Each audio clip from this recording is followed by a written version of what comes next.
wargeyska India Newsletter ayaa qoray warbixin ku saabsan qorsho ay wado dawladda Mareykanku. Warbixinta uu qoray wargeyska ayaa la sheegay in dawladda Mareykanka ay isku xirayso labada saldhig iyadoo taas loo marayo dhinaca internetka.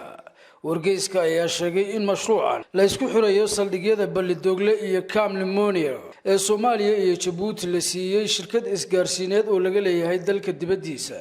warbixintan ayaa ku soo aadaysa xilli bishii January oo qoray wargeyska Foreign Policy oo laga leeyahay dalka Mareykanka inuu Mareykanku qorsheynayo sidii loo sameyn lahaa jid dhinaca dhulka ah oo isku xiri doona labada saldhig oo muhiim u ah howlgallada Geeska Afrika.